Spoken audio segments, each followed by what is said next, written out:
మీరు మాకు అనుగ్రహించినటువంటి కృపను బట్టి మీకు స్తోత్రాలు ప్రభువా.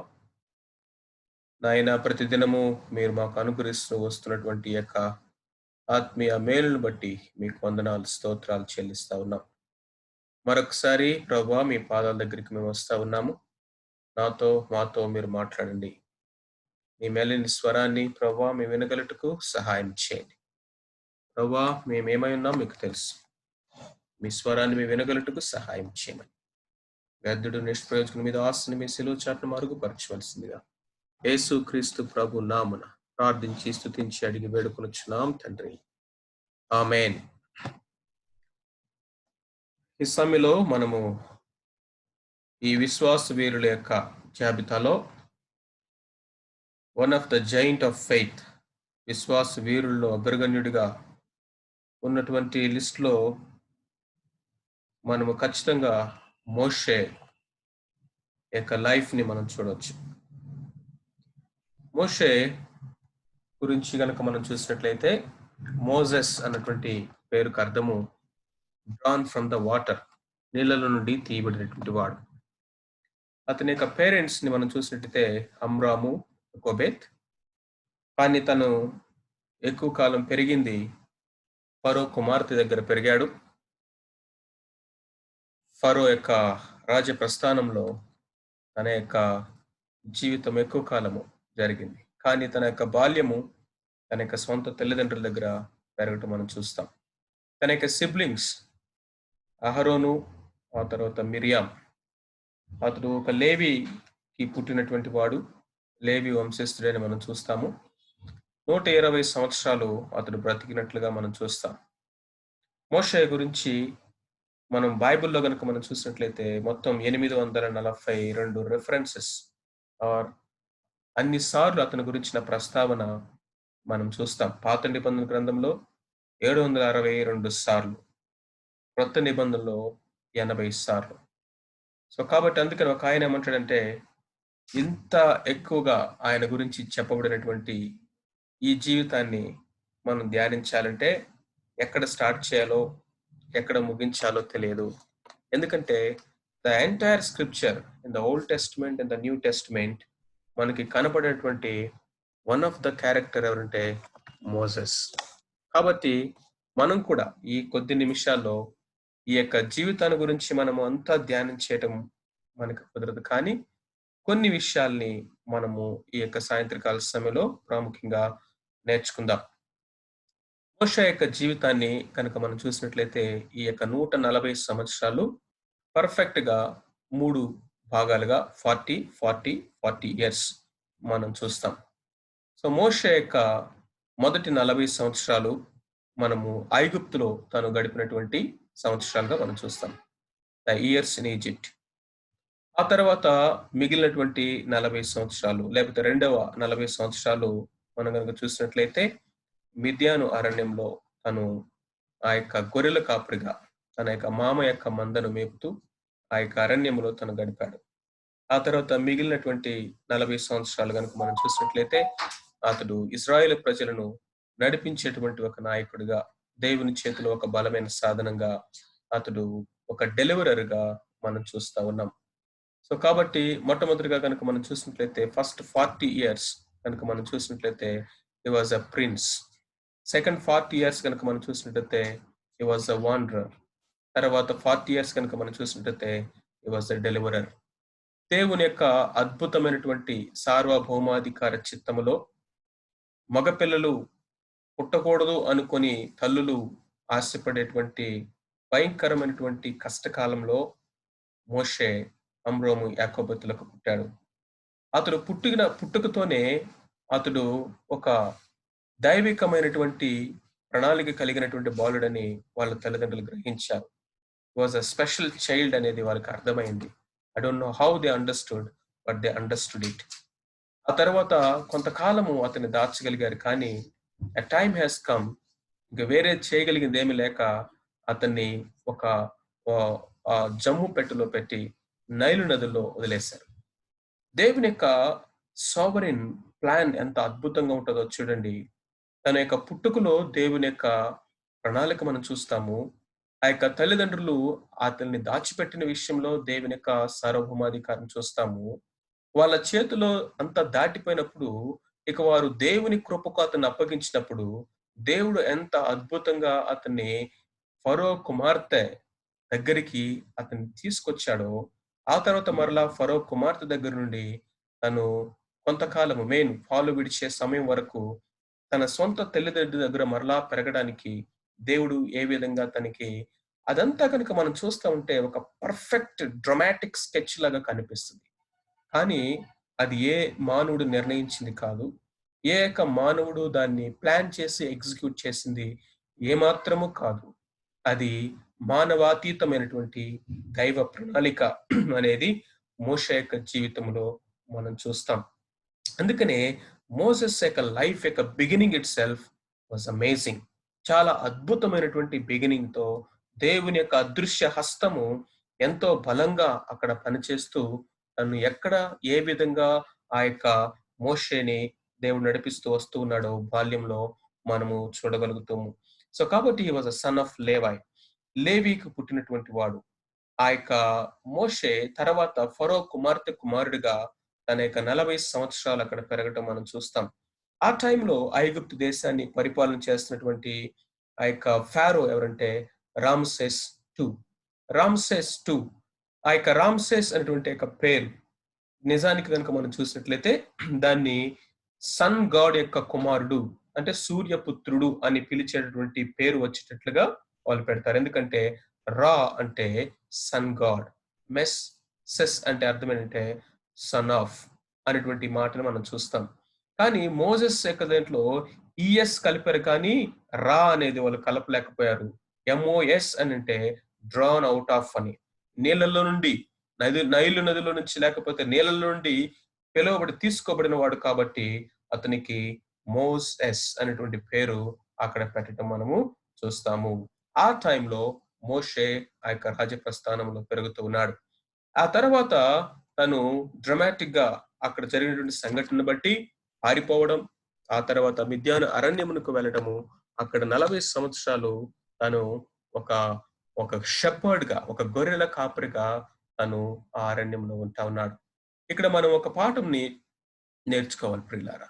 ఎందుకంటే మోషే తను తన సొంత శక్తితో, తన సొంత బలముతో, తన సొంత అధికారముతో ఐగుప్తు తనకిచ్చిన అధికారంతో, ఐగుప్తు తనకు నేర్పించిన జ్ఞానముతో, ఐగుప్తులో తను నేర్చుకున్న సకల విద్యలతో, లేకపోతే తన యొక్క బలముతో, బలగముతో ఇశ్రాయేలు ప్రజల్ని విడిపిద్దామని ప్రయత్నం చేశాడు. Was utterly failed. ఫెయిల్ అవ్వటం మాత్రమే కాకుండా అక్కడి నుంచి ఫ్లీ అవ్వాల్సొచ్చింది. అక్కడి నుంచి భయముతో, ఫియర్‌తో ఫ్లీ అవ్వాల్సొచ్చింది. పారిపోయి ప్రాణ భయముతో మిద్యాను అరణ్యంలోకి వచ్చి పడ్డాడు. సో అక్కడ ఏదైతే ఐగుప్తులో తను నేను ఐ యామ్ అనేది లేకపోతే ఈజిప్షియన్ ఆ యొక్క తన యొక్క బ్లడ్ లో ఉన్నటువంటి ఆ యొక్క ఈజిప్ట్ అనేది మొత్తాన్ని ఆ యొక్క మిద్యాను అరణ్యములో దేవుడు తను మొత్తం అన్లెర్న్ చేయిస్తా ఉన్నాడు. యునో ఈజిప్షియన్స్ కి గొర్రెల కాపర్లు అంటే చాలా చీప్ మైండ్ ఉండేది. చాలా చులకనటువంటి అతి అతి తక్కువ సాధారణమైనటువంటి ఆ యొక్క రెప్యుటేషన్ ఎస్టీమ్ అనేది వాళ్ళకి ఇస్తారు.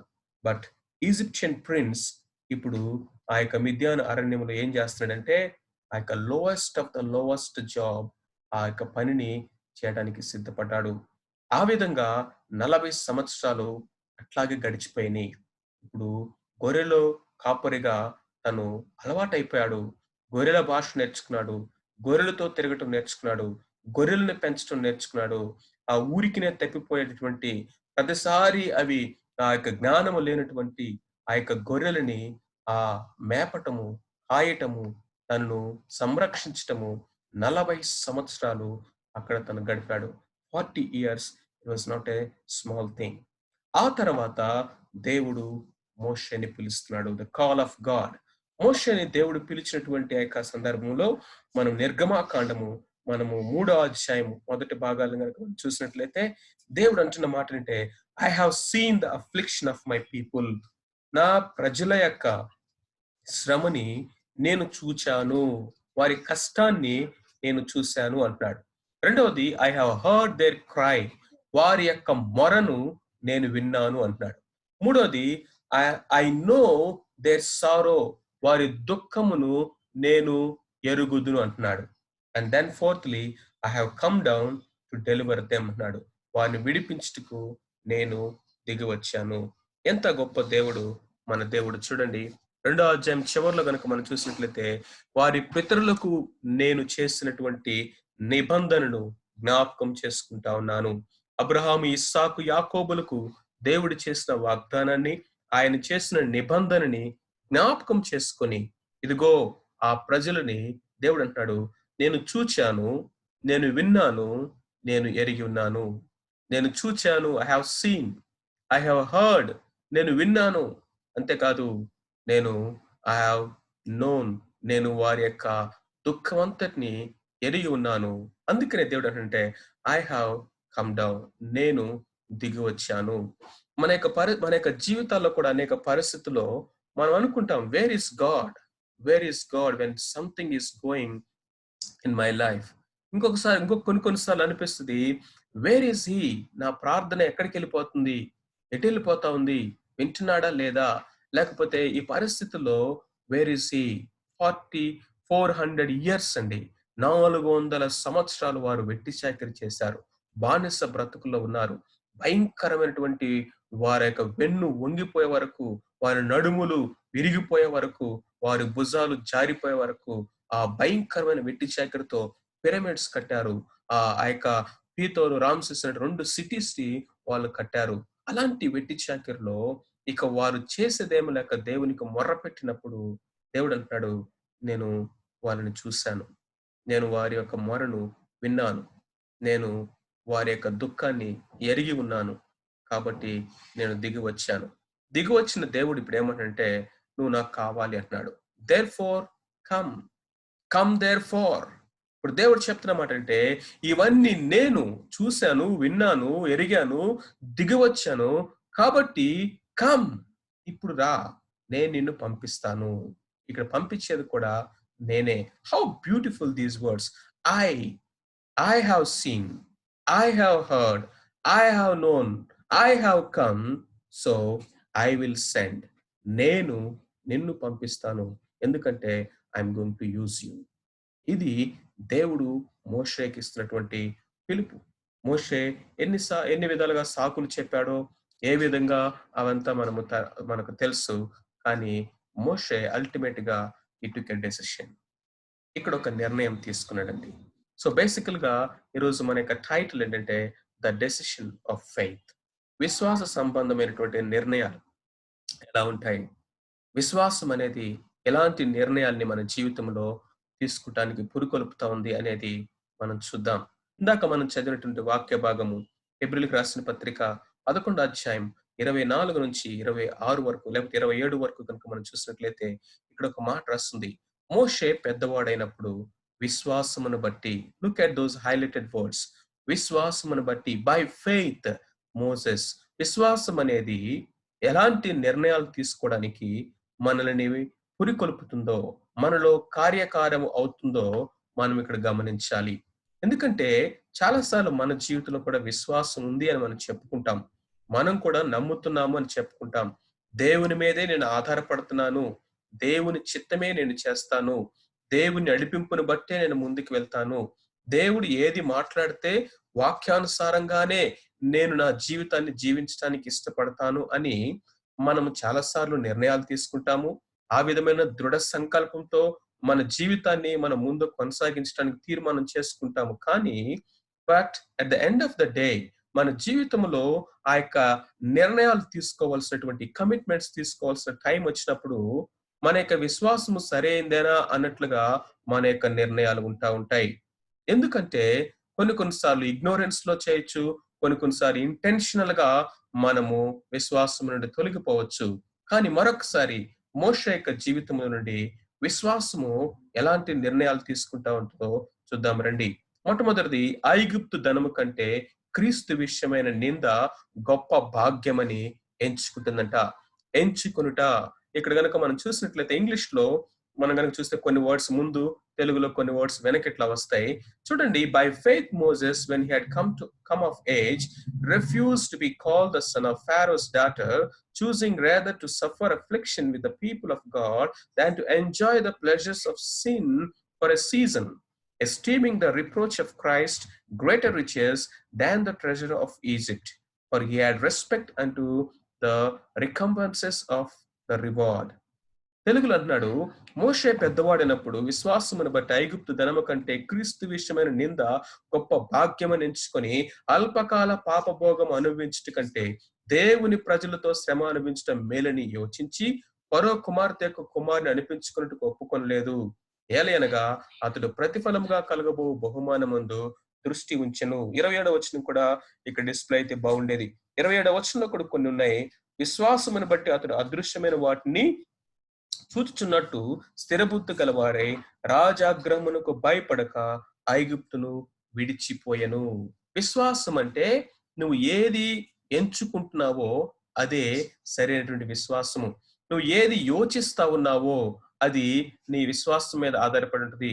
నువ్వు ఏది ఒప్పుకోవట్లేదో, ఏది ఒప్పుకుంటున్నావో అది విశ్వాసం మీద ఆధారపడి ఉంటుంది.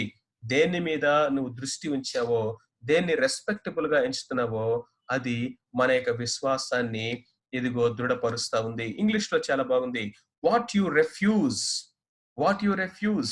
నువ్వు ఏది ఇది నాకు వద్దు, ఇది నాకు తగదు, ఇది నేను చేయదగినది కాదు, ఇది నేను ఒప్పుకోదగినది కాదు అని దేనికి నువ్వు రెఫ్యూజ్ చేస్తా ఉన్నావు అనే దాని మీద నీ విశ్వాసం ఆధారపడి ఉంది. ఏది రెఫ్యూజ్ చేస్తా ఉన్నావు అనేది మాత్రమే కాదు, ఏది చూస్ చేసుకుంటా ఉన్నావు. Choosing. He refused something and you choose something. ఏమి రెఫ్యూజ్ చేశాడంటే తను ఫరో కుమారుడు అనిపించుకోవడానికి ఒప్పుకోలేదంట. దానికి ఒప్పుకోకుండా, ఎందుకంటే ఫరో కుమారుడు అనిపించుకోవటం అంటే అర్థం ఏంటో తెలుసా? ఐగుప్తుకి రాజు అవడానికి, లేకపోతే ఐగుప్తు నాకు కావాలని చెప్పినట్లే. His identity, look at his identity. He want his identity to be with his, లేకపోతే with the children of Israel. Israel ప్రజలతో, వాళ్ళు దాసులైనా, లేకపోతే వాళ్ళు బానిసలైనా, వారు వెట్టి చాకరీ చేస్తున్నా, లేకపోతే వారు శ్రమలు అనుభవిస్తున్నా, వారు ఎంతో భయంకరమైనటువంటి ఆ యొక్క బానిస బ్రతుకులో ఉన్నా కానీ he wanted to identify with his own people because of the God of the people. ఒకవేళ గనక ఫరో కుమారుడిని గనక అనిపించుకోవడానికి తను గనక ఇష్టపడినట్లయితే తను ఐగుప్తు సింహాసనం తనకు దక్కేది, కానీ ఐగుప్తీయుడిగా మిగిలిపోయేవాడు.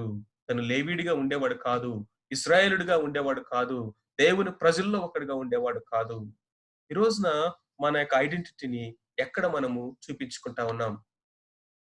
అనేక సార్లు మన యొక్క సర్టిఫికేట్ లో మన యొక్క ఐడెంటిటీ ఒకలాగా ఉంటుంది, ఇంట్లో మన ఐడెంటిటీ ఒకలాగా ఉంటుంది, లేకపోతే బయట మన ఫ్రెండ్స్ దగ్గర మన ఐడెంటిటీ ఒకలాగా ఉంటా ఉంది. మనం దేనిని నాకు ఇది తగదు అని రెఫ్యూజ్ చేస్తా ఉన్నామో, అది రెఫ్యూజ్ చేయకపోతే మన విశ్వాసం సరైనది కాదు ప్రియులారా. అంతేకాకుండా he is choosing the affliction. తన ప్రజల యొక్క శ్రమని తను భాగ్యముగా ఎంచుకుంటున్నాడంట. ఆ యొక్క నింద గొప్ప భాగ్యమని ఎంచుకున్నాడు. ఐగుప్తు ధనము కంటే క్రీస్తు విషయమైన నింద గొప్ప భాగ్యమని ఎంచుకుంటున్నాడు. మన విశ్వాసం అనేది మన యొక్క ఎంపికల మీద ఆధారపడి ఉన్నది. అది జెన్యూన్ ఫెయితా, ఫేక్ ఫెయితా అనేది. Is it a pseudo faith or original faith? అది వాక్యానుసారముగా ఇదిగో జనరేట్ అయినటువంటి, నర్చర్ అయినటువంటి, ఇదిగో వర్కౌట్ అవుతున్నటువంటి ఫెయితా, లేకపోతే అది మనల్ని మోసపుచ్చేటువంటి సూడో ఫెయిత్ అనేది దేని మీద ఆధారపడిందంటే what you refuse and what you choose. Not only that, what you esteem. ఏది నువ్వు ఘనంగా ఎంచుకుంటున్నావు, భాగ్యమని ఏది ఎంచుకుంటున్నావు? ఈ లోకములో ఇదిగో ఆ విశ్వాసం కొరకండి కొంతమంది ఈ లోకములో వాటిని పెంటతో సమానంగా ఎంచుకున్నారు. ఆ విశ్వాసాన్ని గట్టిగా పట్టుకోవడానికి ఈ లోకంలో ఉన్నటువంటి క్రెడెన్షియల్స్ అన్ని అవి వాటిని నష్టముగా ఎంచుకున్నారు. ఇది నాకు వద్దు అనుకున్నారు. ఎందుకంటే దేవుని యొక్క పిలుపును, లేకపోతే ఆయన ఇచ్చేటువంటి ఆ యొక్క భవిష్యత్తులో ఆయన ఇవ్వబడిన బహుమానమును వారు చూశారు కాబట్టి. ఈ లోకంలో అల్పకాలమైనటువంటి, క్షణికాలమైనటువంటి లేకపోతే యొక్క మన యొక్క చూడండి వివాహాల్లో మొన్న ఒక తమ్ముడు రాసాడు తన యొక్క కమిట్మెంట్‌లో రాసాడు. నాకు చాలా సంతోషం వేసింది. నా యొక్క నేను తీసుకున్న డౌరీని తిరిగి మరలా ఇచ్చేద్దామని కమిట్మెంట్ తీసుకున్నాను. అలాంటి రాడికల్ డెసిషన్స్ మన జీవితంలో రానంత వరకు మనలో మన యొక్క విశ్వాసం అనేది దానికి సంబంధించినటువంటి ఆ యొక్క కార్యములు మన జీవితంలో కనపడవు. మోషే ఒకవైపు ఐగుప్తు కనిపిస్తా ఉంది. ఇంకొక వైపు బానిసత్వం కనిపిస్తా ఉంది. ఇంకొక వైపు సింహాసనం కనపడతా ఉంది. ఇంకొక పక్క శ్రమలు కనపడతా ఉంది. ఒక పక్క వరల్డ్ సూపర్ పవర్ గా ఉండాల్సిన ఐడెంటిటీ తనకి ఒక ట్యాగ్ ప్రపంచమంతా మారు మోగిపోయేటువంటి మోజెస్, రామ్సెస్ తర్వాత మోజెస్ అనేటువంటి పేరు రెడీ అవుతుంది. ఆ యొక్క శిల్పాల మీద చెక్కబడడానికి. ఇంకొక వైపు చూస్తే ఇదిగో ఈ యొక్క బానిస బ్రతుకులో బతుకుతున్నటువంటి ఈ యొక్క స్లేవ్స్ తో ఒకటిగా ఐడెంటిఫికేషన్ రెండో పక్క కనపడతా ఉంది.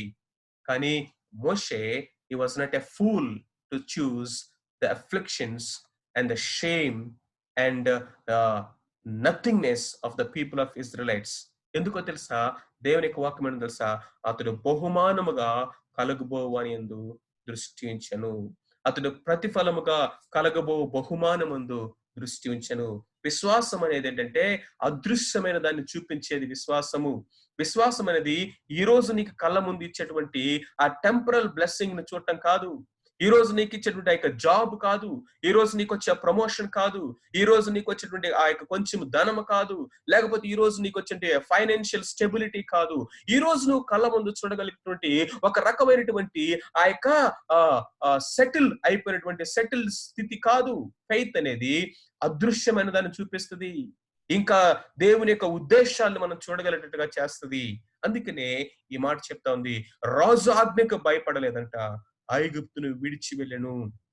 మన విశ్వాసం అనేది మనం ఏది విడిచిపెట్టేస్తా ఉన్నాము అని దాని మీద ఆధారపడి ఉంది. Not only refusing, not only choosing, not only esteeming, not only respecting, but also rejecting, లేకపోతే దాన్ని విడిచిపెట్టుట, ఫర్సేకింగ్. ఏది మనం విడిచిపెడుతున్నాము దాన్ని బట్టి మన విశ్వాసం ఆధారపడి ఉంది. నీ జీవితంలో విశ్వాసాన్ని కొరకు నీకు ప్రియమైనది ఏదైనా ఇప్పటి వరకు విడిచిపెట్టావా?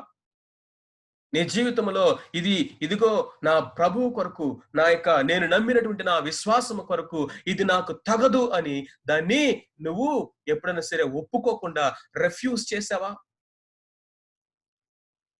యొక్క విశ్వాసం కొరకు ఇదిగో ఎంత కష్టమైనా, ఎంత శ్రమ అయినా, మనుషులు ఏమనుకున్నా, నింద అయినా, అవమానమైన నాకు భాగ్యముగా ఇదే కావాలి అని ఎప్పుడన్నా దాన్ని ఎంచుకున్నావా నువ్వు అట్లాంటివి? ఈ లోకములో బుద్ధిహీనముగా, ఫూలిష్నెస్ గా ఎంచినటువంటి దాన్ని ఎస్టీమ్డ్ గా, ఘనమైనదిగా ఎప్పుడన్నా ఎంచుకున్నావా నువ్వు? We have to check it out. ఆ విధంగా మోషే యొక్క జీవితము కొనసాగుతున్నటువంటి ఈ యొక్క లైఫ్ లో నేను ఎక్సడస్ లేకపోతే మిగిలినటువంటి ఆ బుక్స్ లో నుంచి క్యారెక్టర్ స్టడీ లాగా మోషేని ఈ రోజు మీ ముందు ధ్యానించడానికి నేను ఆశపడట్లేదు. కానీ మోసెస్ యొక్క లైఫ్ లో నుంచి కొన్ని లెసన్స్ ని మనం త్వరగా చూసుకుంటూ ముందుకు వెళ్ళాలని నేను ఆశపడతా ఉన్నాను. I want to just meditate with you few leadership lessons in the life of Moses. మొట్టమొదటి కనుక మనం చూసినట్లయితే గాడ్ యూజెస్ హంబుల్. దేవుడు ఎవరిని వాడుకుంటాడంటే God uses humble, not the proud. మోషే యొక్క జీవితంలో మనం చూసాము తన యొక్క ఐగుప్తు యొక్క గర్వము, ఐగుప్తు యొక్క ఎస్టీమ్, ఐగుప్తు యొక్క జ్ఞానము, ఐగుప్తులో తను నేర్చుకున్న సకల విద్య పాండిత్యం అంతా కూడా దేవుడు దాన్ని పక్కన పెట్టేశాడు. మోషే ఒకరోజు నేనెంతటి వాడిని ప్రభువా, నేనెంతటి వాడిని ప్రభువా, నేనెంతటి వాడిని ప్రభువా అని ఆయన పాదాల మీద సాగిలపడ్డాడండి. నేనెంతటి వాడినో తెలుసా అన్నంత వరకు దేవుడు మనల్ని ఆయన చేతుల్లోకి తీసుకోలేడు. నేనెంతటి వాడినో తెలుసా, నేను ఎలాంటి వాడినో తెలుసా, అది కాదండి. ప్రభువా నేనెంతటి వాడును, నేనెంతటి వాడును. దట్ విల్డర్నెస్ ఎక్స్పీరియన్స్ అనేది తన జీవితంలో ప్యాలెస్ ఎక్స్పీరియన్సెస్ మొత్తాన్ని తుడిచివేసింది. నేను అన్నటువంటిది మొత్తము కూడా వంచి వేసింది. దేవుడు తన యొక్క జీవితంలో మోషేని ఒక ఒక ఫామ్ లోకి తీసుకురావడానికి ఫర్నెస్ లోకి నడిపించాడు. తన యొక్క ఈగోస్ అన్ని కూడా మొత్తం ఎరేజ్ అయిపోయినాయి. తన ఈజిప్టియన్ క్రెడిబిలిటీస్ మొత్తం కూడా ఆ డెజర్ట్ లో ఆయన మొత్తాన్ని ఎరేజ్ చేసేసాడు. మోషే ఒక రీఫార్మేటెడ్ హార్డ్ డిస్క్ లాగా, ఒక సిస్టమ్ లాగా, ఇదిగో దేవుడు న్యూ ప్రోగ్రామింగ్ అక్కడ చేస్తూ ఉన్నాడు. అందుకనే గనక మనం చూసినట్లయితే మోసెస్ యొక్క లైఫ్ 40 ఇయర్స్ తర్వాత 80 సంవత్సరాల వయసు వచ్చింది. ఆ అరణ్యములో 40 సంవత్సరాలు గాడ్ ట్రైనింగ్ తర్వాత దేవుడు అంటున్నాడు తెలుసా, now the metal is ready in the makers hand. The metal is ready in the makers hand. ఆ ఒక మౌల్డ్ లోకి పోయడానికి, ఒక మూసలోకి పోయడానికి ఆ యొక్క ముడి ఇనుము పనికిరాదు. లేకపోతే గట్టిగా ఉన్నటువంటి మెటల్ అయినటువంటి ఆ యొక్క ఇనప పదార్థము పనికిరాదు. ఒక మూసలోకి రావాలంటే, ఒక ఫామ్ లోకి రావాలంటే, ఒక షేప్ లోకి రావాలంటే అది ఫర్నెస్ లో లిక్విడ్ స్టేట్ లో కరగాలి. That furnace is for purification. That furnace is for the utility. ఇప్పుడు దేవుడు మోషేని సిద్ధపరుస్తా ఉన్నాడు. మన యొక్క జీవితంలో కూడా అనేక సార్లు నేను ఇది చేయగలను, నాకు ఈ టాలెంట్ ఉంది, నాకు ఈ సామర్థ్యం ఉంది, నాకు ఈ ఎక్స్పీరియన్స్ ఉంది, నేను ఈ అన్నిట్లో కూడా ఆరితేరినటువంటి వాడిని, ఎంతో మందిని నేను నడిపించగలిగాను, ఎన్నో నేను టాక్స్ తీసుకోగలిగాను, ఎంతో చక్కగా కమ్యూనికేషన్ స్కిల్స్ నాకున్నాయి, ఎన్నో ఏరియాస్ లో నాకు ఎబిలిటీస్ ఉన్నాయి, కాబట్టి ఈ పని నేను చక్కగా చేయగలను అని నువ్వు అనుకున్నట్లయితే you are unfit. I am unfit. We must be humble enough. We must be broken enough. We must be empty enough so that God may fill us and use us. రెండోది కనుక మనం చూసినట్లయితే God will fight our battles. మోషే యొక్క life లో మనం నేర్చుకున్నటువంటి ఇంకొక అద్భుతమైనటువంటి పాఠం ఏంటో తెలుసా? Stand still and see the salvation of the Lord. ఆ యొక్క ఎర్ర సముద్రం దగ్గర దేవుడు మోషేకి ఒక అద్భుతమైన పాఠం నేర్పించాడు. మోషే, భయపడకు. మోషే, నీ ప్రజలను ముందుకు నడిపించు. యుద్ధము యెహోవాది. యుద్ధము యెహోవాది. అది ఈజిప్ట్ లో దేవుడు చూపించాడు. అద్భుతాలు చేసింది మోషే కాదు, దేవుడు. ఆ 10 అద్భుతాలు ఆయనే చేశాడు. మోషే ముందు కనిపిస్తా ఉన్నాడు. మోషే ఒక టూల్ లాగా, ఒక స్కిల్ఫుల్ ఆ యొక్క స్కల్ప్చర్ చేతిలో, లేకపోతే ఒక స్కిల్ఫుల్ కార్పెంటర్ చేతిలో, ఒక నిపుణత కలిగినటువంటి ఒక వ్యక్తి చేతిలో ఉన్నటువంటి ఒక టూల్ లాగా, ఆ పవర్ఫుల్ టూల్ లాగా దేవుడు మోషేని వాడుకుంటా ఉన్నాడు. కాబట్టి నువ్వు భయపడద్దు, యుద్ధము అది. మన యొక్క జీవితంలో చాలా సార్లు మనము రక్త మాంసాలతో యుద్ధాలు చేస్తూ ఉంటాం, మనుషులతో యుద్ధాలు చేస్తూ ఉంటాం. దేవుని యొక్క వాక్యం చెప్తా ఉంది, మనము పోరాడవలసింది రక్త మాంసములతో కాదు, శరీరులతో కాదు, మనుషులతో కాదు. ఈ యొక్క అంధకార సంబంధమైన లోకనాథులతో, లేకపోతే దురాత్మ సమూహములతో ఈ ఆత్మీయ యుద్ధము, ఈ పోరాటము మనము చేయవలసింది. అయినా ఈ పోరాటంలో జయం అనేది దేవుడే మనకిస్తాడు. యుద్ధమును జరిగించేవాడు నీవు నేనే, ప్రభువే. నీవు నేను చేయవలసింది ఏంటంటే సర్వాంగ కవచం ధరించుకొని మీరు నిలబడి, శక్తి గల వారికి నిలబడి ఉండండి అని దేవుని యొక్క వాక్యం సెలవిస్తా ఉంది. ప్రియమైన వారులారా, ఇదిగో మన వెనక ఫరో తరుముతా ఉంటాడు, సైన్యము మనల్ని తరుముతా ఉంటది. ఈ లోకం మనల్ని తరుముతా ఉన్నప్పుడు ఎర్ర సముద్రం ముందుంది, సైన్యం వెనకొస్తా ఉంది. ఏమి చేయాల పరిస్థితిలో మనం భయపడాల్సిన అవసరం లేదు. Do not be afraid. ఎందుకంటే నా జీవితంలో యుద్ధము దేవుడే చేస్తాడు. యెహోషువ కూడా తర్వాత దేవుడు అదే అన్నాడు. కానీ నీవు నేను చేయాల్సినట్టు తెలుసా? Stand still. Stand still. మూడవది మనం నేర్చుకునేటువంటి పాఠము మోషే యొక్క జీవితంలో నుంచి ఏంటంటే, greater power, with greater power comes greater accountability and responsibilities. With greater power involves greater responsibility, and the greater responsibility, there is a greater accountability. So కాబట్టి దేవుడు తనకి బాధ్యతలు ఇచ్చే కొలది, లేకపోతే తన యొక్క సామర్థ్యాన్ని పెంచే కొలది, అతని యొక్క లీడర్షిప్ ల్యాడర్ లో ఎత్తుకు ఎదిగే కొలది అకౌంటబిలిటీ కూడా అలాంటి ఆ స్థాయిలోనే దేవుడు ఎక్స్‌పెక్ట్ చేస్తాడు. మోషే యొక్క జీవితంలో ఇదిగో ఒక సంఖ్యాకాండం 20వ అధ్యాయంలో ఇదిగో తన జీవితంలో ఒక భయంకరమైనటువంటి సంఘటన అక్కడ మనం చూస్తాము. ఇశ్రాయేలు ప్రజలందరూ తిరిగి సనుగుళ్ళు, గొణుగులతో, అవిధేయతతో ఇదిగో దేవుని యందు భయం లేకుండా విశ్వాసత లేని వారిగా 40 సంవత్సరాలు తిరిగి మరలా కాదేశ్‌కొచ్చారు. కాదేశ్‌కొచ్చిన తర్వాత అక్కడ ఏం జరిగింది? వారు మాకు నీళ్లు కావాలి, మాకు వాటర్ లేవు అని అడిగినప్పుడు ఇదిగో అక్కడ మోషే ఆ బండతో మాట్లాడమంటే కర్ర తీసుకొని గట్టిగా కొట్టాడు. "ద్రోహులారా" అని వాళ్ళని పిలవటం మనం చూస్తాము. ఆ ఒక్క మాట తన జీవితంలో ఎంత పెయిన్‌ని, ఎంత కాన్సిక్వెన్స్‌ని, ఎంత జడ్జ్‌మెంట్‌ని యాడ్ చేసిందో తెలుసా? ఆ రాక్ ఎవరో కాదు, యేసు ప్రభువారని 1 కొరింథీ 10:4లో మనం చూస్తాము.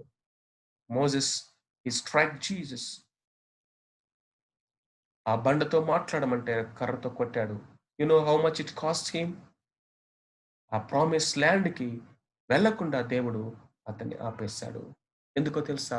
ఒక లీడర్ గనక పొరపాటు చేస్తే దాని యొక్క ఇన్‌ఫ్లూయెన్స్ ఎంత అధికంగా ఉంటదో.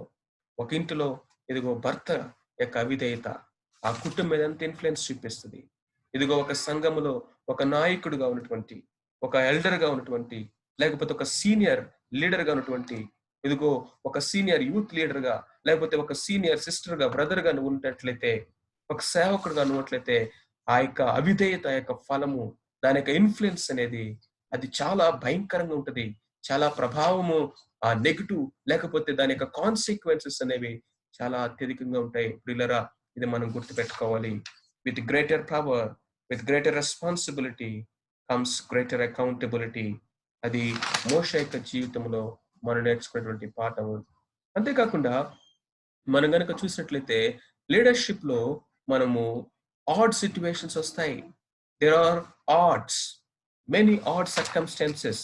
ఎలాంటి ఆడ్ సర్కమ్‌స్టాన్సెస్‌ని మోసెస్ తన జీవితంలో తన మీక్‌నెస్ ద్వారా తను దయ దీన దీన దీనుడైనటువంటి మోషే తన జీవితంలో ఎలాంటి పరిస్థితులు ఎదుర్కొన్నాడో చూడండి. He faced enemies from outside. He he faced enemies from outside.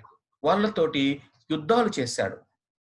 జాషువాని సైన్యాన్ని పురికొల్పి వాళ్ళతో యుద్ధాలు చేసి వాళ్ళని ఓడించి వాళ్ళని తరిమి కొట్టాడు. అంతేకాకుండా he face difficulties or rebellion from inside. ఇశ్రాయేలు ప్రజలే తన మీద తిరుగుబాటు చేశారు. నిజానికి బయట నుంచి వచ్చిన శత్రువుల కంటే లోకల్ గా ఉన్నటువంటి ఇశ్రాయేలు ప్రజలే తన మీద ఎక్కువ సార్లు తిరుగుబాటు చేశారు. రాళ్లతో కొట్టి చంపుదామని ట్రై చేశారు. సనిగారు, గొనిగారు, దొమ్మిగా వచ్చారు, మీద పడ్డారు. కోరాహు, దాతానులు వచ్చి ఎదురు తిరిగారు. అనేక విధాలుగా మోషే లోకల్ గా ఇదిగో ఉన్నటువంటి లేకపోతే ఇన్సైడ్ ప్రాబ్లమ్స్ ని తను ఎదుర్కొన్నాడు. దేవుడు మోషే వాళ్ళతో కూర్చోబెట్టి మాట్లాడాడు.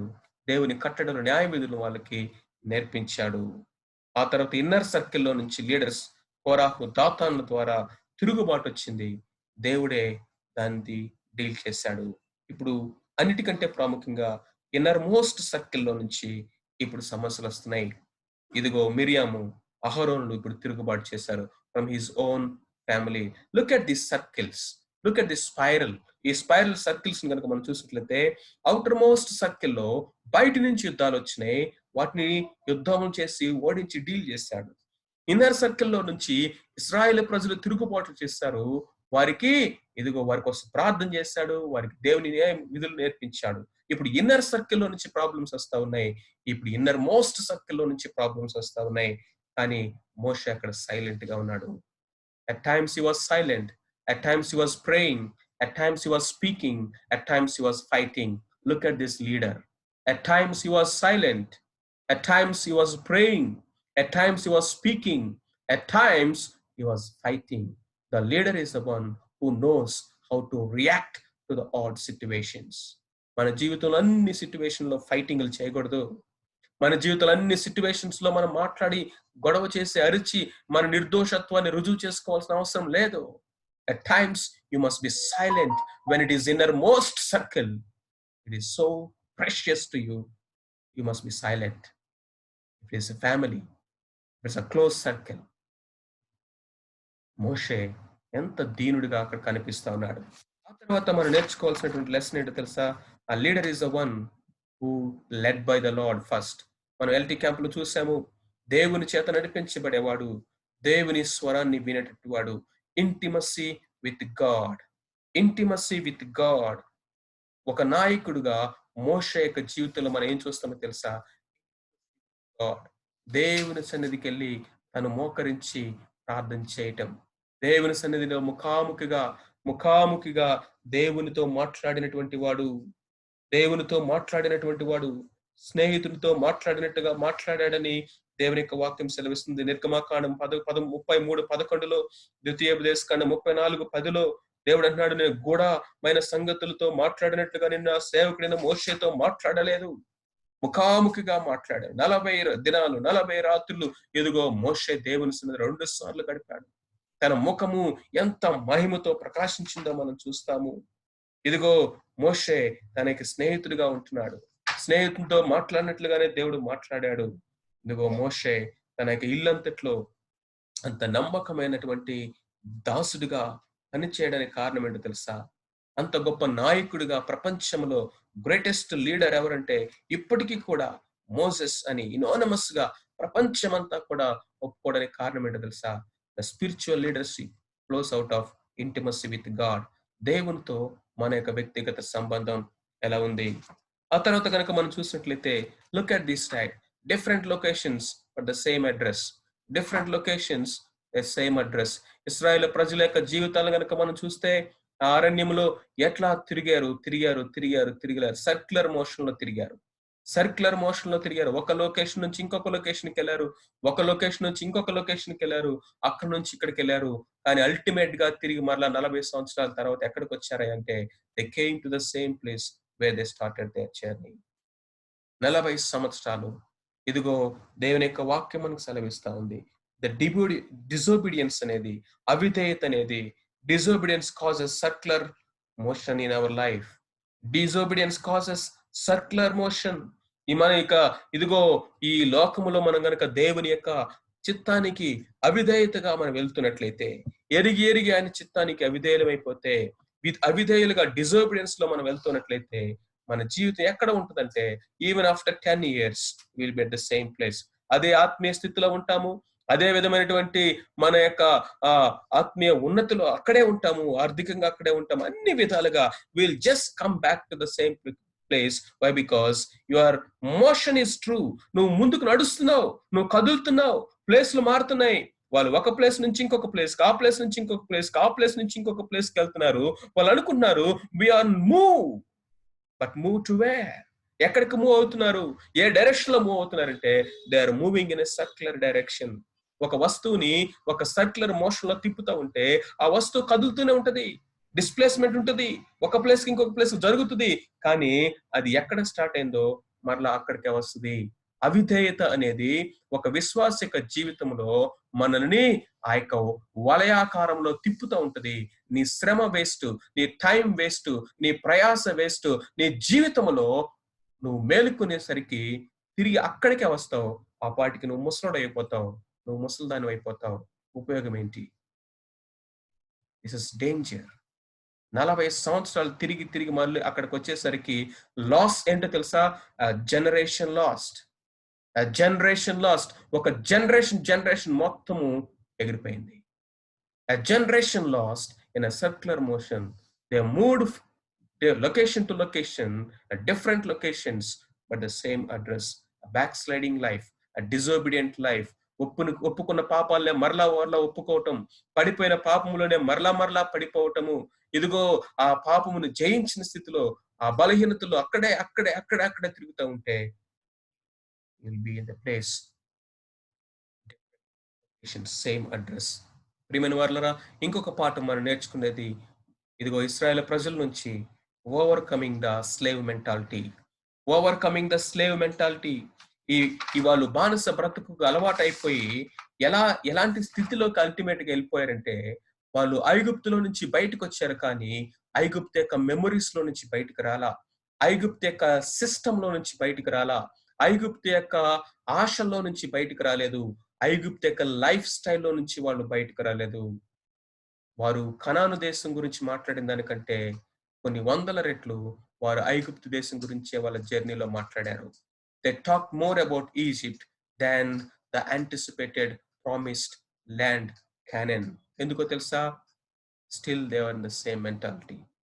దేవుడు నీతో, నాతో, మనతో మాట్లాడుతుంది ఏంటో తెలుసా? Come out of Egypt and enjoy the freedom in the promised free land.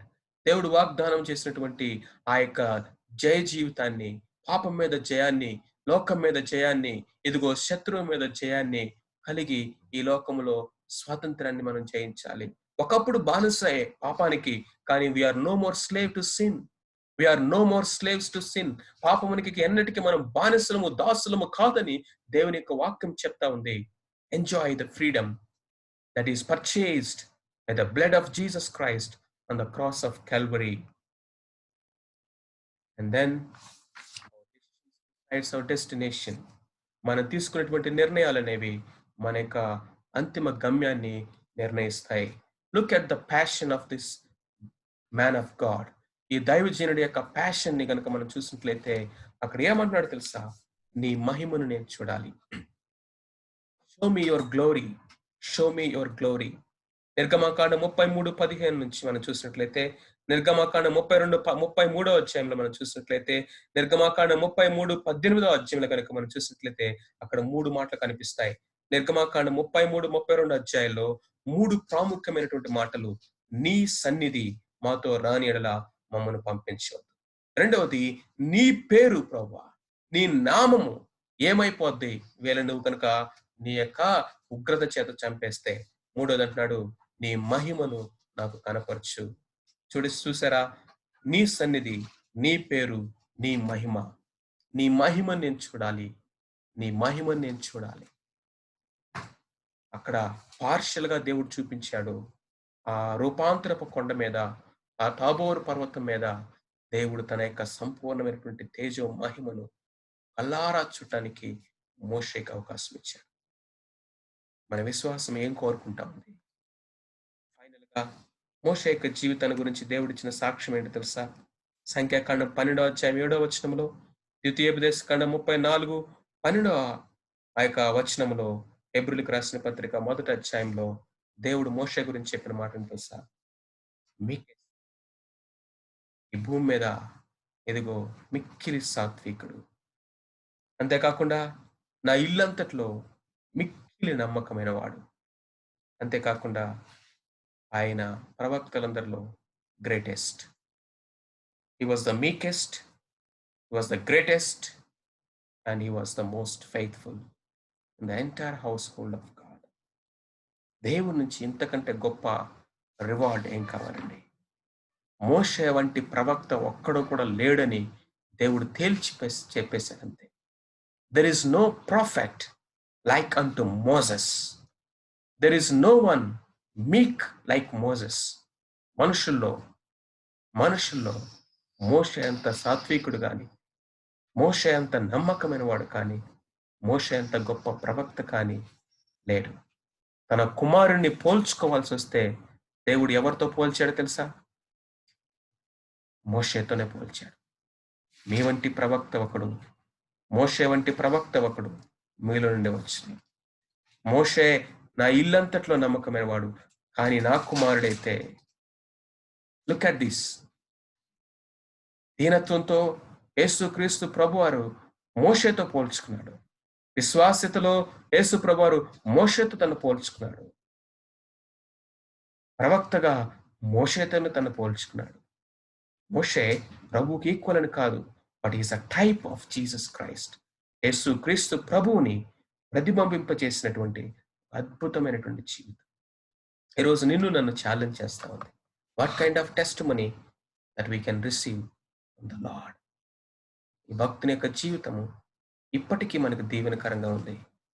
మనల్ని కూడా దేవుడు ఆ విధంగా గొప్ప నాయకులుగా, ఆయన చేతిలో బలమైన సాధనాలుగా ప్రభు వాడుకోవాలని ఆశపడుతుండగా, ఆ ఈజిప్ట్ అంతా కూడా కొలిములో రిఫైన్ అయ్యే వరకు, ఆ బ్రోకెన్నెస్, ఆ మీక్నెస్, ఆ హంబుల్నెస్, ఆ రేడియన్స్ వచ్చే వరకు ఆయన చేతుల్లో ఆయన ప్రిపేర్ చేసి వాడుకున్నటువంటి ఒక పవర్ఫుల్ వెపన్. అలాంటి ఆశతో ప్రభుని మనల్ని కూడా అడదాం. లార్డ్ యూస్ మీ. దేవుడి కొద్ది మాటల్ని దీవించును గాక. ఆమేన్. ప్రార్థన చేసుకుందాం. ప్రార్థన